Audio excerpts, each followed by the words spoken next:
بسم اللہ الرحمن الرحیم۔ السلام علیکم، ویلکم ٹو لبرا اسٹوری۔ اگر آپ میرے چینل پر نئے ہیں تو لبرا اسٹوری کو سبسکرائب کر کے بیل نوٹیفیکیشن آن کریں تاکہ آپ کو ملتی رہیں تمام ویڈیو اپڈیٹس۔ اب آپ مجھے لبرا اسٹوری فیس بک پہ بھی فالو کر سکتے ہیں۔ تو چلیے سنتے ہیں آج ایک اور کسی کی زندگی پر بیتی سچی کہانی۔ میری عمر صرف 1 سال تھی جب تقدیر نے مجھے ماں کی نرم گود سے محروم کر دیا۔ دادی نے مجھے پیار بڑے آغوش میں لیا اور ابا نے دوسری شادی اس خوف سے نہ کی کہ وہ ستیلی ماں کے رویے سے ڈرتے تھے۔ میری بڑی بہن نے دوسرے بہن بھائیوں کا خیال رکھا۔ جب میری بڑی آپی کی شادی ہو گئی تو ان کی جگہ میری دوسری آپی نے لے لی۔ میرے ابو اس چیز کے قائل تھے کہ بیٹیاں جتنی جلدی اپنے گھر کی ہو جائیں اتنا ہی اچھا تھا۔ فوزیہ آپی ابھی میٹرک میں تھیں کہ ان کا رشتہ آ گیا۔ ابھی وہ آگے پڑھنا چاہتی تھیں لیکن ابا نے ان کی مرضی کے خلاف ان کی شادی کر دی۔ جس دن آپی کی شادی تھی اس دن ان کی آنکھوں میں نمی دیکھی۔ مجھے لگا کہ یہ ہم سب کو چھوڑ جانے کی وجہ سے دکھ میں ہیں۔ ہم جب سے پیدا ہوتی ہیں ہمیں یہی تربیت دی جاتی ہے کہ لڑکیوں کے منہ میں زبان چپ رہنے کے لیے ہوتی ہے۔ خاص طور پر شادی بیاہ کے مواقع پر لڑکی کو بولنے کا قطعی حق نہیں تھا۔ فوزیہ آپی اپنا یہ حق استعمال کرنا چاہتی تھی لیکن انہوں نے اپنے باپ کی حرمت کے لیے ان کی عزت کو سلامت رکھا اور صبر کا گھونٹ پی لیا۔ تاہم وہ خود پر ہونے والے اس جبر کو برداشت نہ کر سکی۔ آگے پڑھنے کے خواب کو ٹوٹتے ہوئے انہوں نے اپنے دل پر بہت اثر لے لیا۔ شادی کی تاریخ طے ہو گئی تو وہ چپ چپ سی رہنے لگی۔ میں نے اس دوران انہیں کثرت سے عبادت کرتے ہوئے دیکھا۔ وہ رات بھر اٹھ کر اپنے رب کے آگے گڑ گڑاتی اور شب بھر روتی رہتی۔ ابھی آپا کی شادی کو 15 دن باقی تھے۔ کارڈ چھپنے کے لیے نہیں گئے تھے لیکن والد صاحب کو حادثہ پیش آ گیا۔ وہ بری طرح زخمی ہوئے۔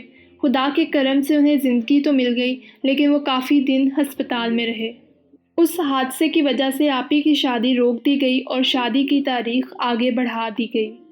ابھی ابا کی حالت ٹھیک ہونے کا انتظار کر رہے تھے کہ آپی کو بخار نے آ لیا۔ اب آپی کے بخار ہونے کا ہم انتظار کرتے تھے۔ اس دوران ہمارے بہنوئی کافی بار آئے۔ وہ شکل و صورت کے بھی اچھے لگتے تھے۔ ان کو دیکھ کر آپی کی قسمت پر رشک ہوتا تھا مجھے۔ اچھی شکل و صورت ہونے کے ساتھ وہ اچھی پوسٹ پر بھی تھے۔ امید تھی کہ بخار کم ہو جائے گا لیکن ایسا نہ ہو سکا۔ وہ روز بروز لاغر ہونے لگی۔ اب تو ابو بھی پریشان ہونے لگے۔ ان کی بیماری بڑھتی گئی۔ کافی ڈاکٹروں کو دکھایا، اعلیٰ ڈاکٹروں کو بھی دکھایا لیکن کوئی بھی ان کی بیماری کا سراغ نہ نکال سکا۔ آخر ایک دن ان کی بیماری کا خاتمہ ہو گیا اور یہ دن ان کی زندگی کا آخری دن تھا۔ ان کو دلہن بنانے کے خواب ہمارے دل میں ہی رہ گئے۔ ہمارے لیے بہت بڑا سانحہ اور رفاقت بھائی کے لیے یہ ایک صدمہ تھا۔ ان کے دل کو بہت بڑا دھچکا لگا کیونکہ وہ جن کو اپنا سمجھ چکے تھے ان سے اب تعلق ٹوٹ گیا تھا۔ رفاقت بھائی کا ہم سے اتنا لگاؤ ہو چکا تھا کہ وہ تعلق توڑنا نہ چاہتے تھے، اس لیے آپی کی وفات کے بعد بھی وہ ہمارے ہاں آیا کرتے تھے۔ ان کو اداس دیکھتی تو دعا کرتی کہ اللہ تعالیٰ انہیں خوشیاں عطا کرے، اور سچ ہے کہ کسی گھڑی کی دعا بھی قبول ہو جاتی ہے۔ ایک دن وہ اپنے والدین کے ساتھ ہمارے گھر پہ آئے اور انہوں نے میرا ہاتھ ان کے لیے مانگ لیا۔ ابو نے کچھ سوچنے کے لیے وقت مانگا کیونکہ وہ اچھا رشتہ ہاتھ سے جانے نہ دینا چاہتے تھے۔ کچھ روز بعد وہ لوگ دوبارہ آئے تو ابو نے کہا کہ میں پہلے بیٹے کی شادی کرنا چاہتا ہوں کیونکہ اگر بیٹی کی شادی کرتی تو گھر خالی ہو جائے گا۔ انہوں نے کہا کہ ہمیں کوئی اعتراض نہیں، آپ بیٹے کی شادی پہلے کر لیں، ہم انتظار کر لیں گے اور بعد میں بیٹی کی تاریخ لینے آ جائیں گے۔ بھائی ہم تینوں بہنوں سے چھوٹا تھا اور زیر تعلیم تھا اور رفاقت بھائی کو میں بہنوئی کی نظر سے دیکھتی تھی۔ اب ان سے شادی کی وجہ سے میں پریشان اور الجھن میں رہتی تھی لیکن ابو کے ڈر کی وجہ سے میں بھی نہ کچھ بول سکتی تھی۔ وقت گزرتا گیا اور اس طرح 3 سال گزر گئے۔ رفاقت کے والدین نے ابو سے درخواست کی کہ آپ نکاح کر دیں، رخصتی ہم کچھ دیر بعد بھی کر لیں گے تاکہ ہم ایک مضبوط رشتے کی وجہ سے ایک دوسرے سے وابستہ ہو سکیں۔ ابا جان نے ان کی بات کو معقول سمجھا اور میرا نکاح رفاقت سے کروا دیا گیا۔ اب میں ان سے ایک ایسے مضبوط رشتے سے جڑ چکی تھی جن کو میں پہلے بہنوئی کی نظر سے دیکھا کرتی تھی۔ خود کو ذہنی طور پر تیار کرتی کہ اب رفاقت ہی میرا جیون ساتھی ہوگا۔ خود کو الجھن میں ڈال کر اب کیا فائدہ۔ میرا چھوٹا بھائی بہت لائق ثابت ہوا۔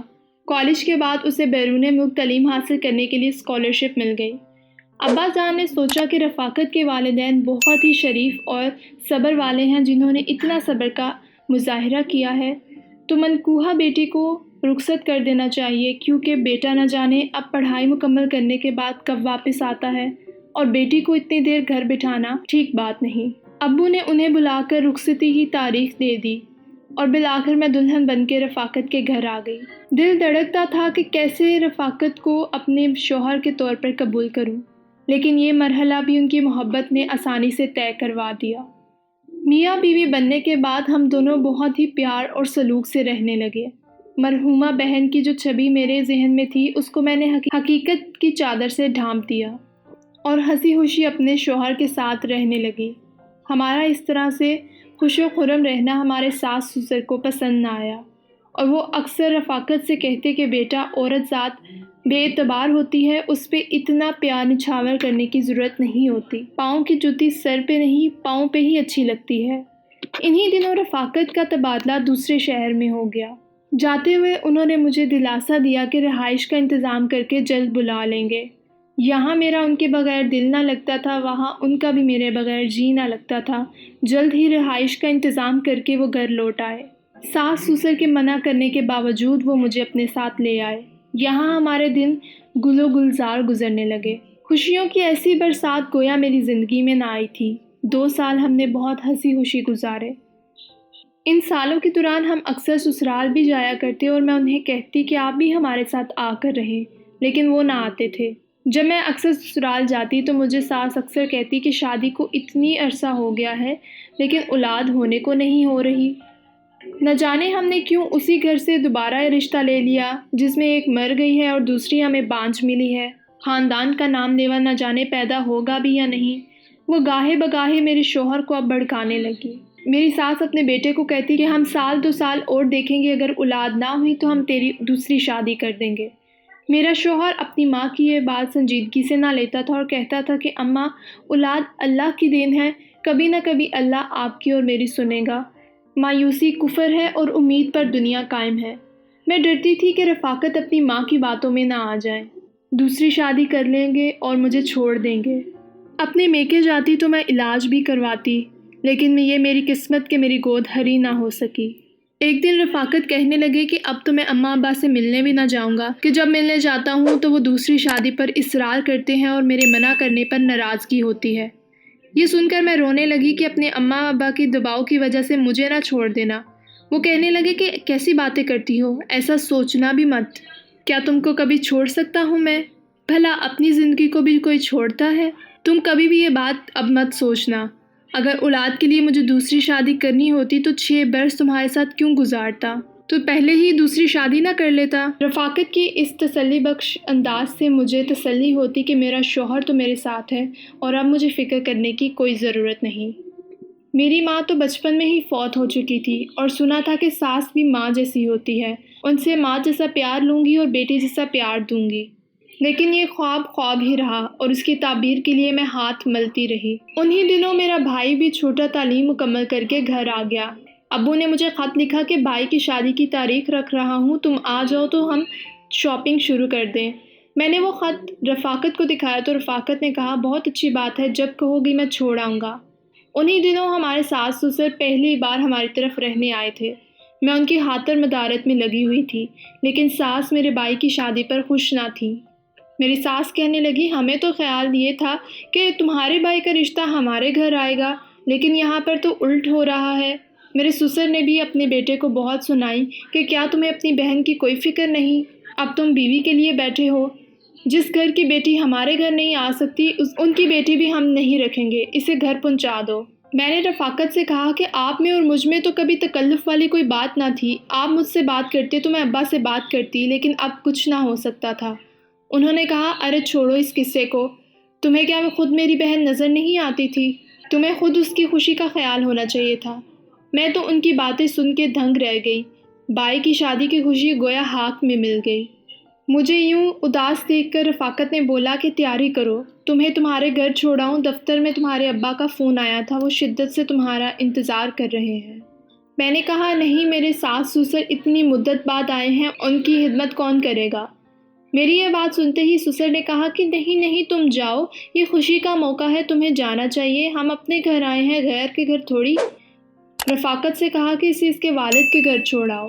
انہوں نے اس انداز سے کہا کہ مجھے لگا کہ وہ بہت ہی محبت اور دل سے کہہ رہے ہیں، لیکن پھر بھی میں نے رفاقت سے کہا کہ مجھے اچھا نہیں لگتا کہ انہیں چھوڑ کے جاؤں۔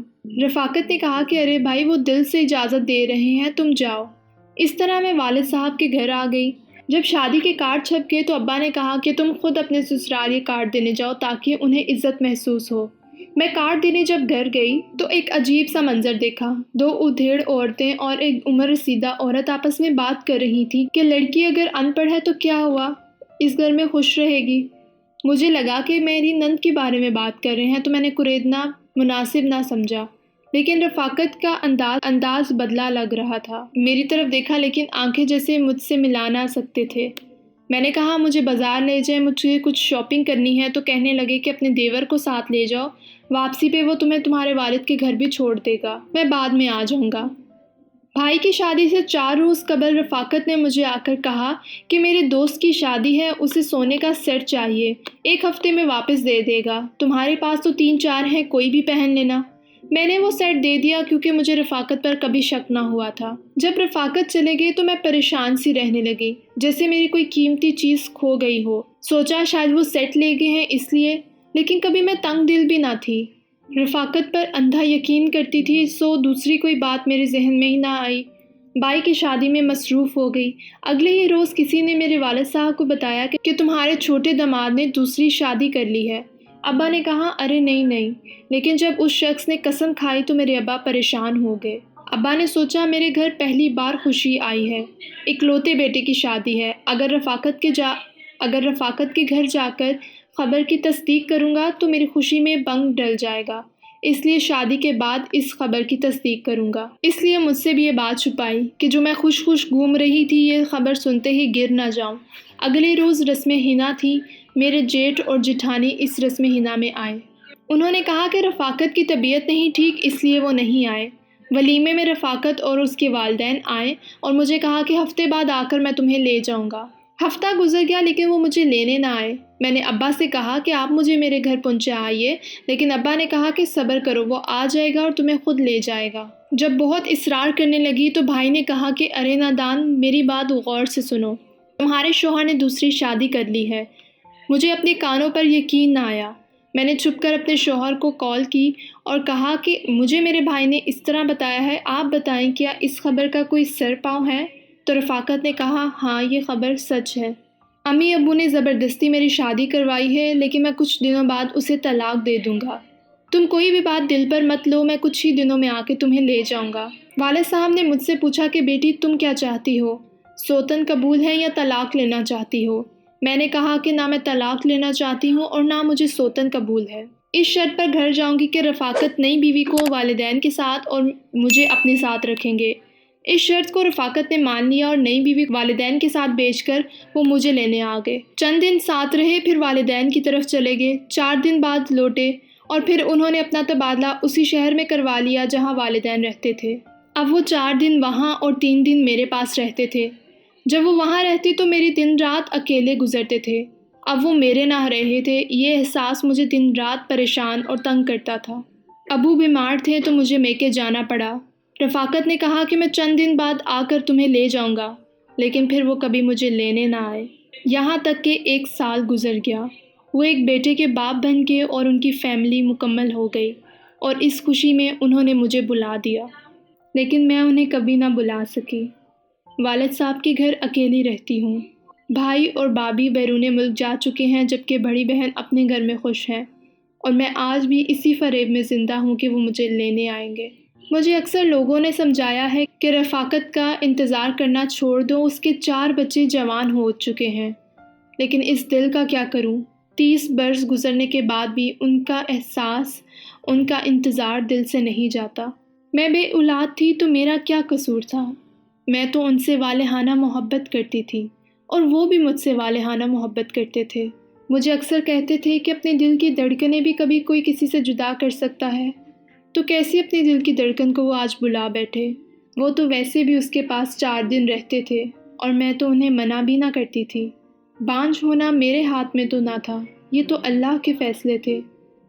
کیا بانجھ بیوی ہونے کا یہ مطلب تھا کہ اس کے ساتھ انصاف نہ کیا جائے، اس کو دل سے اتار دیا جائے، اس کی عزت ختم کر دی جائے اور اسے اپنے جھوٹے محبتوں کے وعدوں میں بہلا پھسلا کر چھوڑ دیا جائے؟ کیا بے اولاد عورت کے پاس دل نہیں ہوتا؟ کیا بانجھ پن ہونے کی وجہ سے وہ اپنے بیوی ہونے کا حق بھی گنوا دیتی ہے؟ بانجھ عورت کے حصے میں لوگوں کے طعنے اور دنیا کی ٹھوکریں ہی کیوں ہیں؟ اگر آپ کو آج کی میری یہ ویڈیو پسند آئی ہو تو اپنے پیاروں سے ضرور شیئر کریے گا۔